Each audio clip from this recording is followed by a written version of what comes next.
నమస్కారం.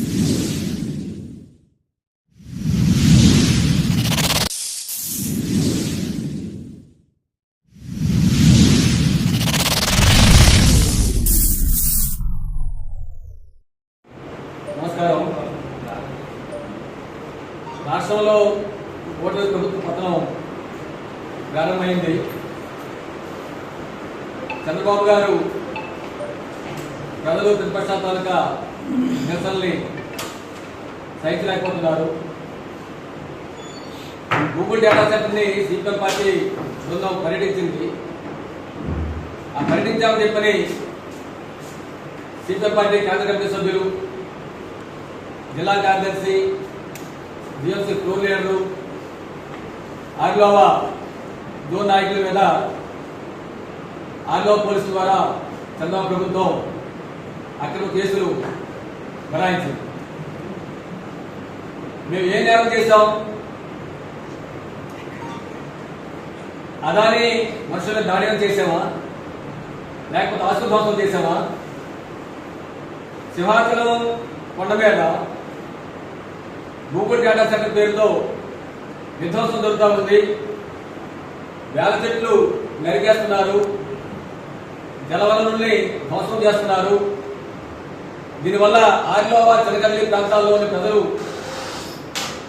నీటి సమస్య ఎదుర్కొంటారు. డేటా సెంటర్ వల్ల వేడి విపరీతంగా పెరిగి ప్రజలు ఇబ్బంది పడతారని చెప్పని మా దృష్టికి వచ్చిన మేరకు బాధ్యతగా రాజకీయ పార్టీగా, ప్రజల పక్షాన్ని నిలిచే రాజకీయ పార్టీగా మేము పర్యటన చేశాం. అది మా బాధ్యత. ఆ బాధ్యత మేము నిర్వర్తించాం.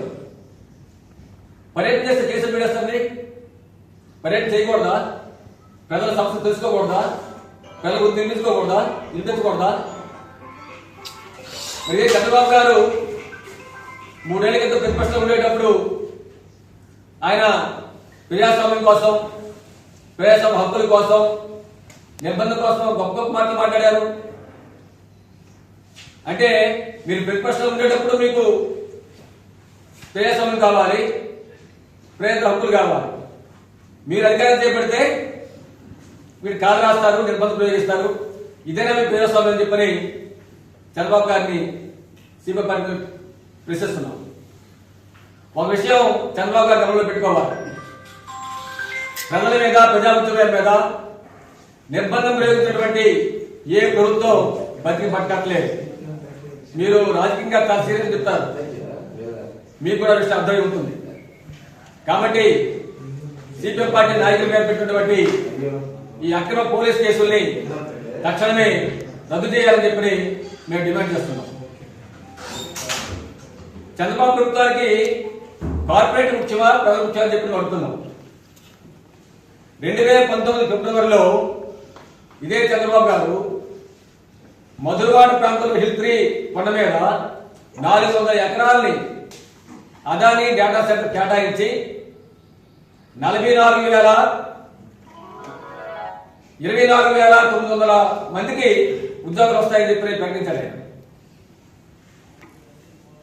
ఇంతవరకు దానికి గట్టి లేదు.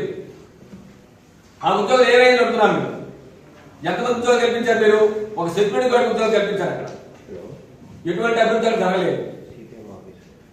మరి ఈ 400 ఎకరాల భూమిని తిరిగి స్వాధీనం చేసుకోవాలి కదా. అదే చెప్తే ఎలా చూస్తారు మీరు? స్వాధీనం చేసుకొని ఇతర ఉద్యోగాలు కల్పిస్తున్న సంవత్సరం కేటాయిస్తే ప్రజలు నమ్ముతారు. మీరు ఎందుకు స్వాధీనం చేసుకోండి అని అడుగుతున్నాం మేము. ఇది చాలదన్నట్టు గూగుల్ పేరు మీద 600 ఎకరాల భూమిని కేటాయించారు. ముందు గూగుల్ ఉంటుంది, వెనక అదాని ఉంటున్నారు. ఇది ఒక పెద్ద మోసం ప్రధానికారికి దొరుకుతా ఉంది. పర్యావరణం కోసం ముఖ్యమంత్రి గారు మనం వచ్చి మొక్కలు నాటాడు, ఆయన సైకిల్ దొక్కాడు. రెండో వైపున అడవివరం, ఇతర ప్రాంతాల్లో ఎక్కడైతే గూగుల్ పేరు మీద భూములు కేటాయించారో కొన్ని వేల మొక్కల్ని, చెట్లు నరికేస్తున్నారు. పర్యావరణాన్ని ధ్వంసం చేస్తూ ఉన్నారు. డేటా సెంటర్ల వల్ల పర్యావరణ తీవ్ర హాని జరుగుతుంది. ప్రజలకి ప్రజల ఆరోగ్యాల మీద తీవ్ర ప్రభావం పడుతుంది. వన్యప్రాణుల మీద ప్రభావం పడుతుంది అని చెప్పని పర్యావరణవేత్తలు విశ్లేషణ అనేక మంది చెప్తున్నారు. ఇవేవి ప్రభుత్వానికి పట్టపాటు అత్యంత ఆందోళనకర విషయం.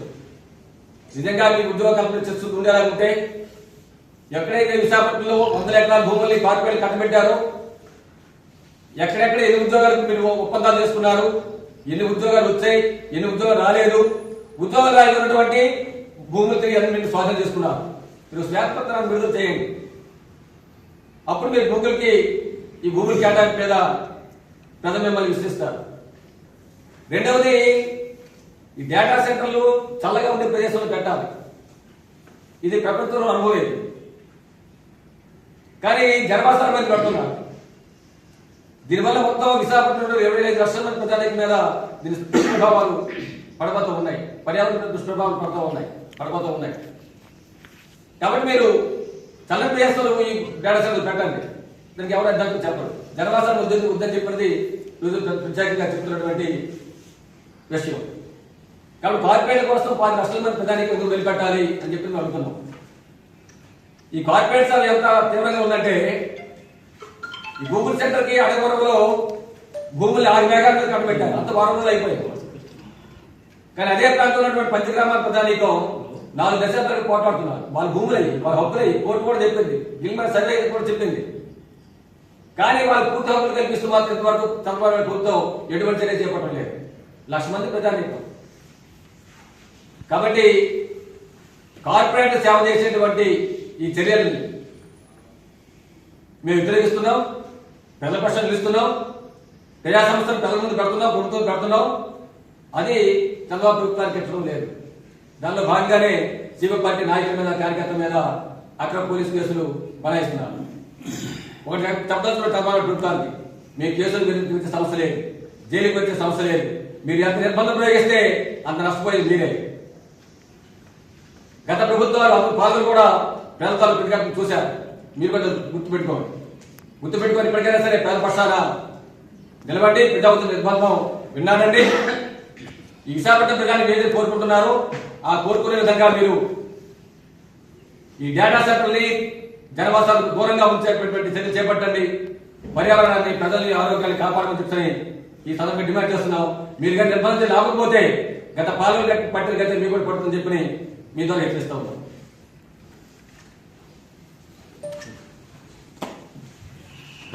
Gracias.